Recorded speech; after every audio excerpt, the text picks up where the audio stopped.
গল্পের তরী ভেসে পড়ে নতুন নতুন গল্পের যাত্রায়।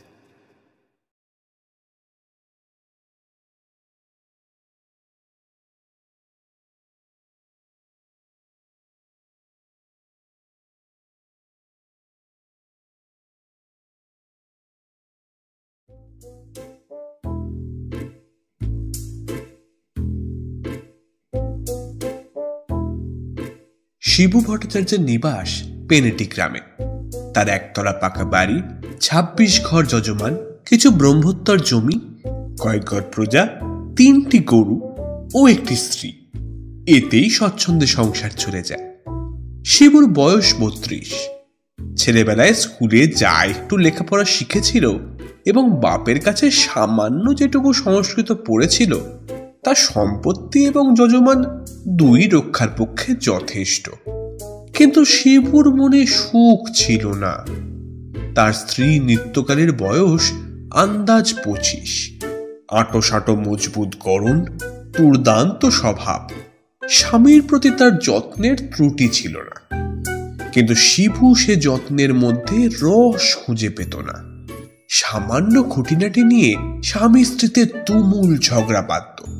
৫ মিনিট বকাবকির পরেই শিবুর দম ফুরিয়ে যেত। কিন্তু নৃত্যকারীর রসনা একবার ছুটতে আরম্ভ করলে সহজে নিরস্ত হতো না।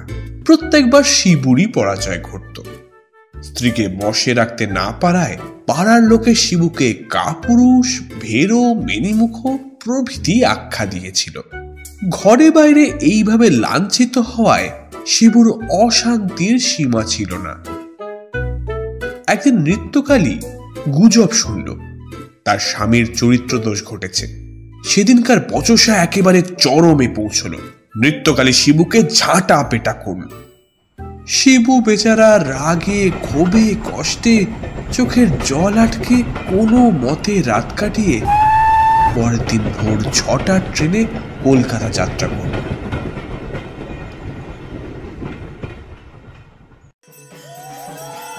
শিয়ালদা থেকে সোজা কালীঘাটে গিয়ে শিবু নানা উপাচারে ৫ টাকার পুজো দিয়ে মানত করল। হে মা, মা কালী, পানিকে ওলা উঠে টেনে নাও মা, আমি জোড়া পাটার নৈবেদ্য দেব। আর যে বরদাস্ত হয় না, একটা সুরাহা করে দাও মা, যাতে আবার নতুন করে সংসার পাততে পারি। মাকে ছেলে বলে হলো না, সেটাও তো দেখতে হবে। দোহাই মা, মাগো মাগো।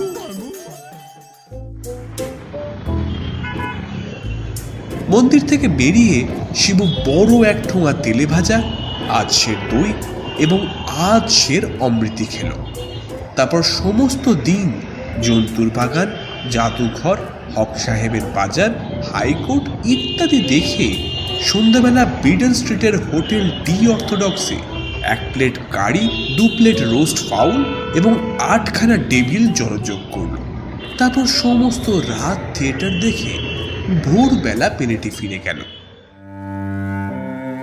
মা কালী কিন্তু উল্টো বুঝেছিলেন।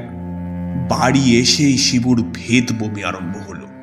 ডাক্তার আসলো, কবরেজ আসলো, কিন্তু কিছুতেই কিচ্ছু হলো না।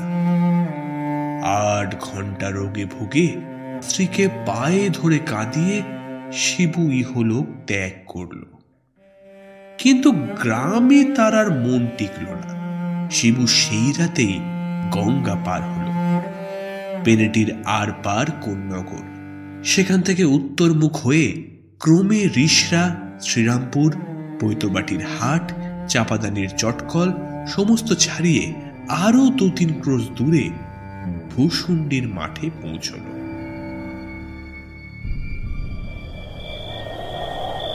মাঠটি বহু দূর বিস্তৃত, জনমানব শূন্য।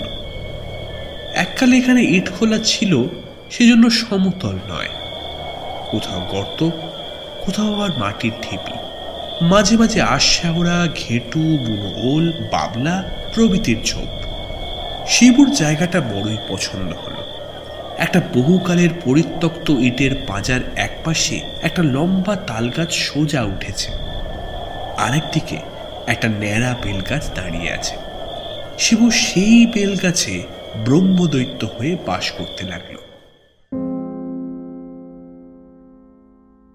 এর মধ্যে 2-3 মাস কেটে গিয়েছে। শিবু সেই বেলগাছেই থাকে।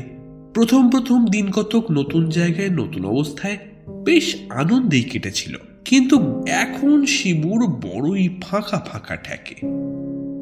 মেজাজটা যতই বদ হোক, নৃত্যর একটা আন্তরিক টান ছিল। শিবু এখন তা হাড়ে হাড়ে টের পাচ্ছে। একবার ভাবলো দূর হোক, না হয় পেনেটিতেই আড্ডা কাটি। তারপর মনে হলো লোকে বলবে বেটা ভূত হয়েও স্ত্রীর আঁচল ছাড়তে পারেনি। না, এখানে একটা পছন্দ মতো উপদেবীর জোগাড় দেখতে হবে।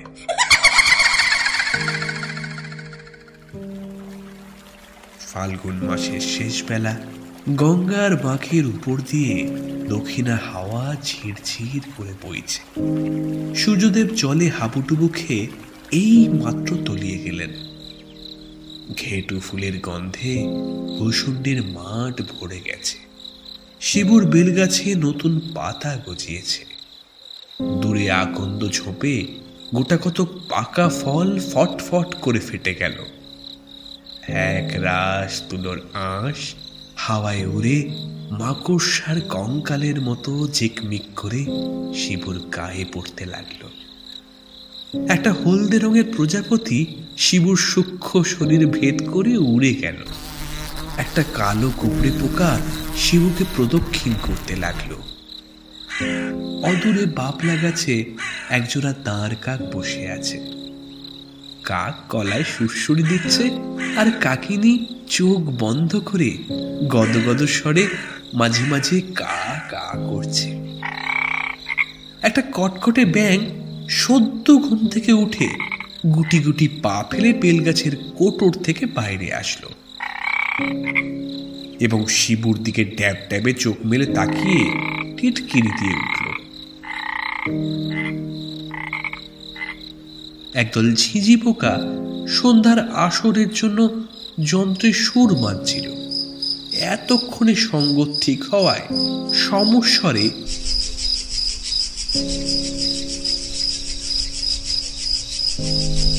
করে উঠল। শিবুর যদিও রক্ত মাংসের শরীর নেই, কিন্তু মরলেও স্বভাব যাবে কোথায়? শিবুর মনটা খাঁ খাঁ করতে লাগলো। যেখানে হৃৎপিণ্ড ছিল সেখানটা ভরাট হয়ে ধরাক ধরাক করতে লাগলো। মনে পড়ল ভূষুণ্ডির মাঠের প্রান্তে পিটুলি বিলের ধারে শ্যাওড়া গাছে এক পেতনি বাস করে। শিবু তাকে অনেকবার সন্ধ্যাবেলা পোলো হাতে মাছ ধরতে দেখেছে। তার আপদ মস্তক ঘেরা টোপ দিয়ে ঢাকা। একবার সে ঢাকা খুলে শিবুর দিকে চেয়ে লজ্জায় জিভ কেটেছিল।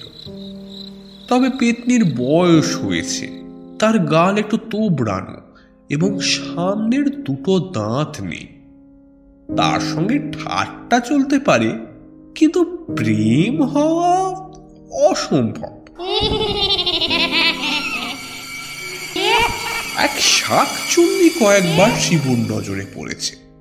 সে একটা গামছা পরে আর একটা গামছা মাথায় দিয়ে এলো চুলে বকের মতো লম্বা পা ফেলে হাতের হাড়ি থেকে গোবরগুলা জল ছড়াতে ছড়াতে চলে যায়। তার বয়স তেমন বেশি নয়। শিবু একবার রসিকতার চেষ্টা করেছিল, কিন্তু শাকচুন্নি ক্রুদ্ধ বিড়ালের মতো ফেচ করে ওঠে। অগত্যা শিবুকে ভয়ে চম্পট দিতে হয়। শিবুর মন সবচেয়ে হরণ করেছে এক ডাকিনী। ভূষুণ্ডির মাঠের পূর্ব দিকে গঙ্গার ধারে ক্ষীরিবামনির পরিত্যক্ত ভিটে যে ভাঙাচোরা ঘরটি আছে, তাতেই সে অল্পদিন হলো আশ্রয় নিয়েছে। শিবু তাকে শুধু একবার দেখেছে এবং দেখেই মজেছে। ডাকিনী তখন একটা খেজুরের ডাল দিয়ে রোয়াক ঝাড় দিচ্ছিল। পরনে সাদা থান। শিবুকে দেখে নিমেষের জন্য ঘুমটা সরিয়ে ফিক করে হেসেই সে হাওয়ার সঙ্গে মিলিয়ে যায়। কি দাঁত, কি মুখ, কি রং! নৃত্যকালীর রং ছিল পান্তুয়ার মতো, কিন্তু ডাকিনীর রং যেন পান্তুয়ার শ্বাস।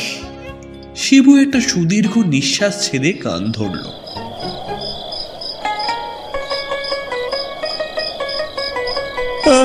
শ্রীরাধিকে চন্দ্রাবলী কারি রেখে কারি ফেলি।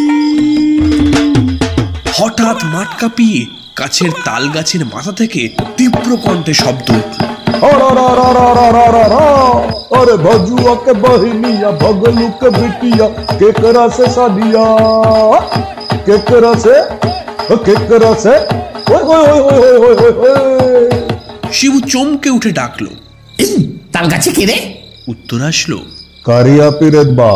কেলে ভূত, এই নেমে এসো বাবা। মাথায় পাগড়ি, কালো লিকলিকে চেহারা, কাকলাসের মতো একটা জীবাত্মা সরাক করে তাল গাছের মাথা থেকে নেমে ভূমিষ্ঠ হয়ে প্রণাম করে বলল, গোড় লাগি ধরমদেव জি। জিতারা হো বেটা, একটু তামাক খাওয়াতে পারিস? ছিলাম বা। তামাকই নেই তা ছিলিম, জোগাড় কর না।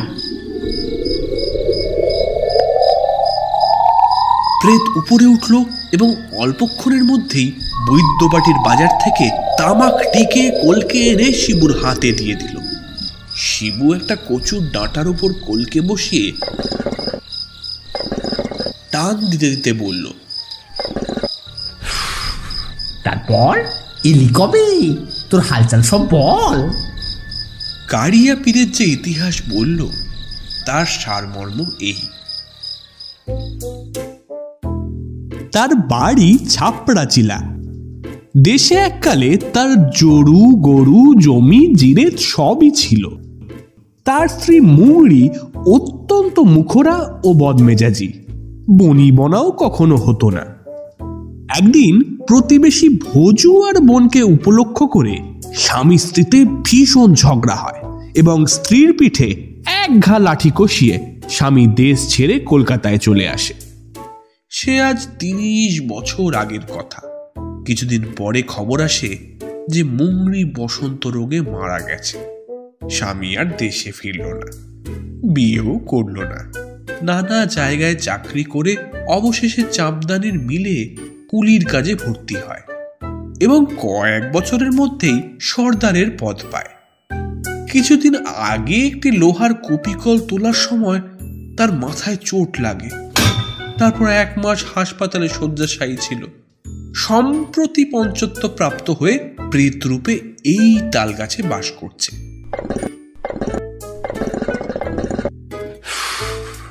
শিবু কলকেতে একটা লম্বা টান দিয়ে কারিয়া পীরেতকে দেওয়ার উপক্রম করছিল। এমন সময় মাটির ভিতর থেকে ভাঙা কাসরের মতো আওয়াজ আসলো, ভায়া কলকেতায় কিছু আছে নাকি? বেলগাছের কাছে যে ইটের পাঁজা ছিল তা থেকে খানকতক ইট খসে গেল এবং ফাঁকের ভিতর থেকে হামাগুড়ি দিয়ে একটা মূর্তি বের হলো। স্থূল খর্বদেহ, ঠেলো হুঁকোর খোলের উপর একজোড়া পাকা গোঁফ গজালে যেরকম হয় সেই প্রকার মুখ, মাথায় টাক, গলায় রুদ্রাক্ষের মালা, গায়ে ঘুমটি দেওয়া মেরজাই, পরনে ধুতি, পায়ে তালতলা চটি। আগন্তুক শিবুর হাত থেকে কলকিটি নিয়ে বললেন, ব্রাহ্মণ, দণ্ডবধ হই, দণ্ডবধ হই। কিছু সম্পত্তি ছিল এইখানে পোতা আছে, তাই যুক্তি হয়ে আগলাচ্ছি। বেশি কিছু নয়, 200-500 সব বন্ধকি সমর্থক দাদা। স্তম্ভ কাগজে লেখা, মানে নগদ শিক্ষায় কেউ পাবে না। খবরদার ওদিকে নজর দিও না, হাতে হাত করে পড়বে।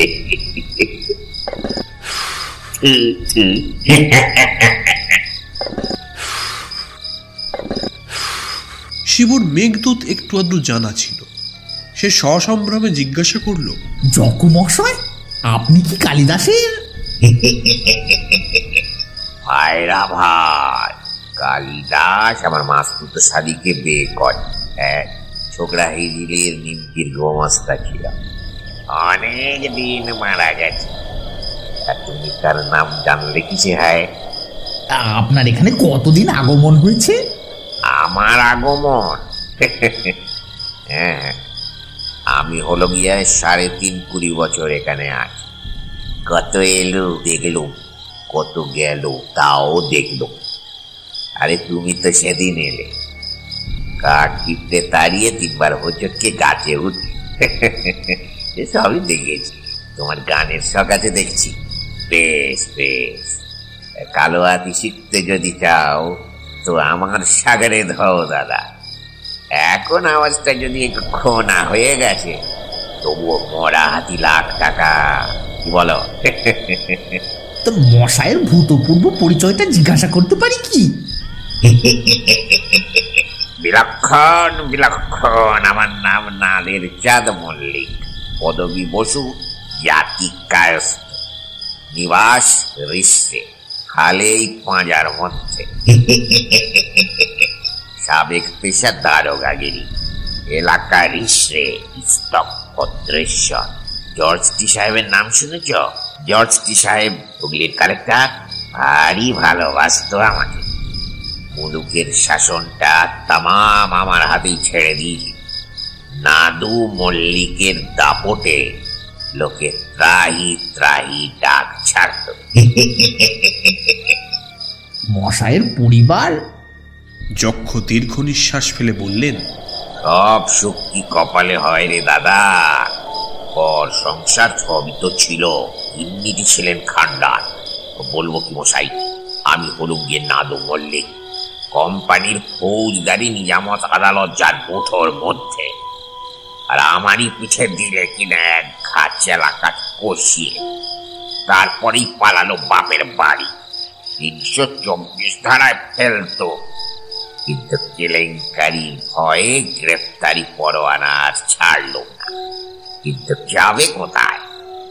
গুরু আছেন, ধর্ম আছেন। ৪৭ সালের মোড়কে মাগি গত হলো। সংসার ধর্মে আর মন বসলো না আমার। জর্জ টি সাহেব বিলেতে গেলে আমিও পেনশন নিয়ে এক শখের যাত্রা খুলল। তারপর পরমায়ু ফুরুলে এই হেতা এসে আড্ডা গিরেছি। ছেলে পুলে হয়নি তাতে কোনো দুঃখ নেই দাদা। আমি করব রোজগার, আর কোন বেটা ভূত মানুষ হয়ে আমার ঘরে জন্ম নিয়ে সম্পত্তির ওয়ারিশ হবে?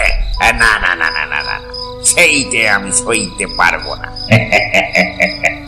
এখন তোফা আছি, নিজের বিষয় সম্পত্তি নিজেই আগলাই, গঙ্গার হাওয়া খাই আর বম বম করি। থাক থাক থাক, আমার কথা থাক, ওসব তো সব শুনলে। এখন তোমাদের কেচ্ছা কিছু বলো। শিবু নিজের সমস্ত ইতিহাস বলল, কারিয়া পীরেতের পরিচয়ও দিল। যক্ষ বললেন, সব সাঙ্গাতের একই হাল দেখছি, পুরনো কথা ভেবে মন খারাপ করে ফল নেই। এখন একটু গান বাজনা করিয়েস, পাকোয়াজ নেই তেমন জুত হবে না। আচ্ছা, পেট চাপড়েই ঠেকাবি, বুঝলে? ও খন্ডন করছে, একেবারে খন্ডন করছে।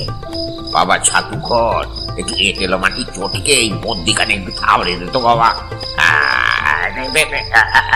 ঠিক হয়েছে, ঠিক হয়েছে। বাস বাস, চৌতাল বোঝো? 6 মাত্রা 4 তাল 2 থাক। বল শোন প্রথমে। তা তিন তিন তা কর্তা কে কে নি কা তেন কর্তা কে তিন তিন তা কর্তা কে তিন নি কা তেন কর্তা কে তা তিন তিন তা তা তিন তা কর্তা তিন নি কা তেন কর্তা কে। ভাইয়ের উপর সব তিনটা টেনে কেটে বদি ভেনে ধাপ। এই ধা ফসকালি সব মাটি গলাটা ধরে আসছে। এই ঘরটা ভর, আরেক ছিলিম সাজ বেড়া।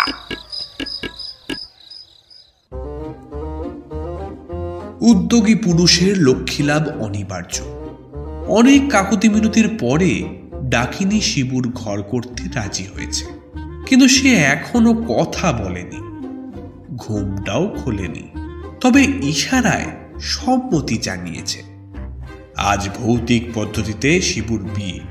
সূর্যাস্ত হওয়া মাত্র শিবু সারা গায়ে গঙ্গা মাটি মেখে স্নান করল, গাবের আঠা দিয়ে বইতে মাজল, ফণি মনসার বুরুজ দিয়ে চুল আঁচড়ালো, টিকিতে একটি পাকা তেলাকুচো বাঁধল।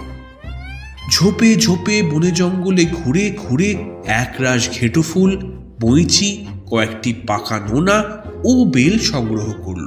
তারপর সন্ধ্যায় শেয়ালের ঐকতান আরম্ভ হতেই সে ক্ষীরিবামনির ভিটেই যাত্রা করল।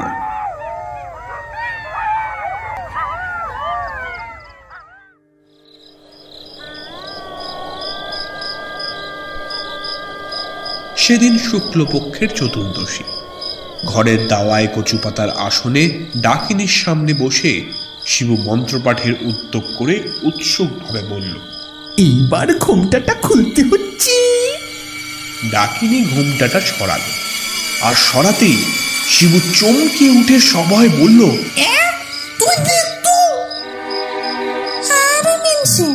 মনে করেছিলে মোরে আমার কবল থেকে বাঁচবে? ওই পেতনি আর শাকচুন্নির পিছু পিছু ঘুরতে বড় মজা না? খালি পিছু পিছু ঘোরা। এলে কি করে? ওলা উঠোই নাকি? ওলা উঠো 70-এর হোক কেন? ঘরে কি কেরোসিন ছিল না? চেহারাটা তাই ফর্সাপনা দেখাচ্ছে। পোড় খেলে সোনার জলুস বাড়ে। তোমার ধাতটাও একটু নরম হয়েছে নাকি?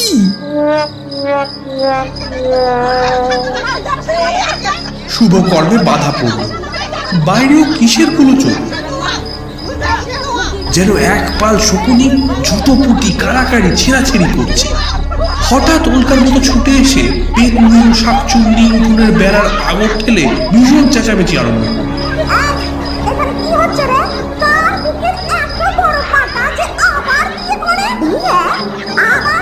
পেতনি বলল,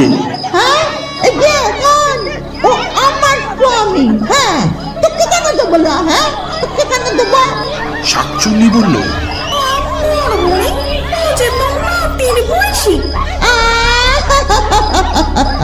আমার কন্যা বউ গো,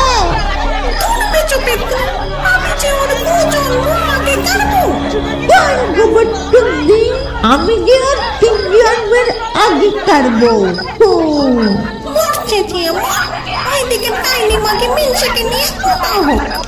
তখন পেতনি বিড়বিড় করে মন্ত্র পড়ে আগর বন্ধ করে দিল। বলল, আগে তোর ঘরে খাবো, খাবো।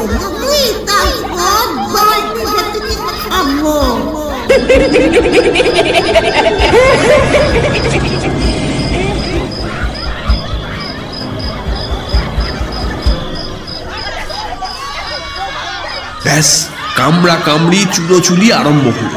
একা নৃত্যকালীতেই রক্ষা নেই, তার উপর আগের 2 জন্মের আরো 2 স্ত্রী হাজির। শিব হাতে পড়িতে জড়িয়ে ইষ্টমন্ত্র জপ করতে লাগলো। নৃত্যকালীর আগে ফুলতে লাগলো, আমার স্বামীকে কেড়ে নিবি, আমার স্বামীকে। এমন সময় নেপথ্যে যক্ষের গলা শোনা গেল।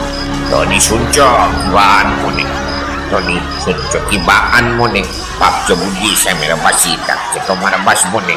ওরা দেখে শিয়ালি, দিও না কুলে কালি, রাত বিলে তেসাল কুকুরে ছুটো বাচ্চার ডাক শুনে যক্ষ বেড়ার কাছে এসে বললেন, পায়া এখানে কি হচ্ছে? এত কোল কিসে? কাড়িয়া পিড়া তো হাঁক ছাড়ল। बरम तू चास, अरे दरवाजा तो खोल।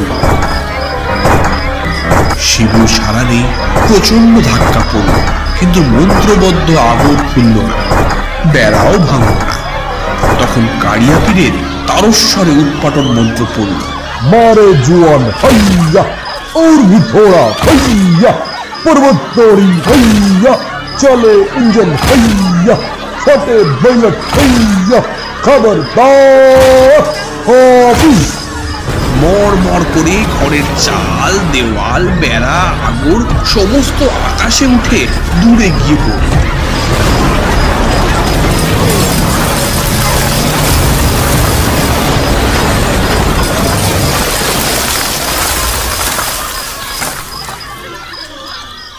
ডাকিনী অর্থাৎ নৃত্যকালীকে দেখে চক্ষ বললেন, এখানে সঙ্গে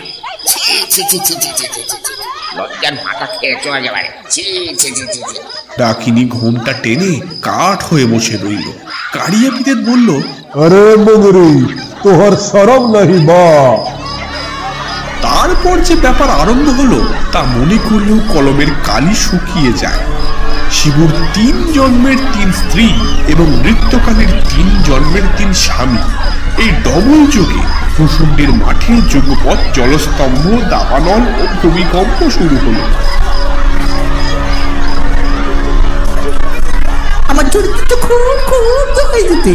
আর তোমার যে 2 জন্ম আগের 2 স্বামী রয়েছে তার বেলা, হ্যাঁ তুমিও তো ওই নই মাগি পেতনি আর শাকচুন্নির পিছু পিছু ঘুরছিলে। সঙ্গে সঙ্গে ওই ঘোরটা বুঝটার সঙ্গেও আমার এখন ওই ডাইনিকে বের করা। হ্যাঁ, ওই ডাইনিকে বের করা ওরার লোক মিলছে। নিজের 2 জন্মের আগেকার বউকে ভুলে গেলে तुहर लाज शर्म सब गया 2 मर्द के साथ। ভূত, প্রেত, দৈত্য, পিশাচ, তাল, বেতাল প্রভৃতি দেশীয় উপদেবতা যে যেখানে ছিল সবাই তামাশা দেখতে আসলো।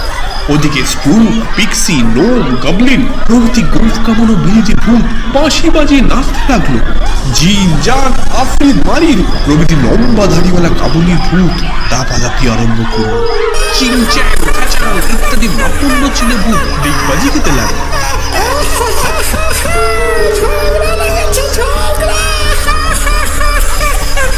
Sweet husband and sweet wife, what chaos! কে এই উৎকট দাম্পত্য সমস্যার সমাধান করবে? আমার কম্য নয় বাপু, ভূত জাতি অতি নাছোড়বান্দা, ন্যায্য গণ্ডা ছাড়বে না। পুরুষের পুরুষত্ব, নারীর নারীত্ব, ভূতের ভূতত্ব, পেতনির পেতনিত্ব এইসব তারা বিলক্ষণ বোঝে। অতএব হাত জোর করে অনুরোধ করছি, একটা ব্যবস্থা করুন যাতে এই ভূতের সংসারটি ছাড়খাড় না হয় এবং কোনো রকম নীতি বিগর্হিত বিদঘুটে ব্যাপার যেন না ঘটে। নিতান্ত যদি না পারেন তবে দয়া করে চাঁদা তুলে গয়ায় পিণ্ডি দেওয়ার চেষ্টা করুন, যাতে বেচারারা শান্তিতে থাকতে পারে।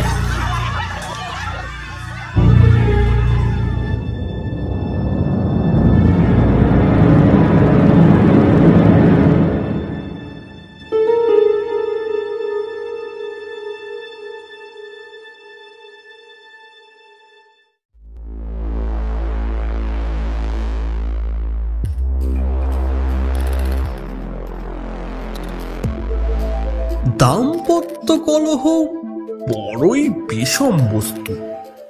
মানুষ তো কোন ছাড়, ভূতেরাও এর থেকে রেহাই পায় না। শুনছিলেন পরশুরাম অর্থাৎ রাজশেখর বসুর লেখা ভূষণ্ডীর মাঠে।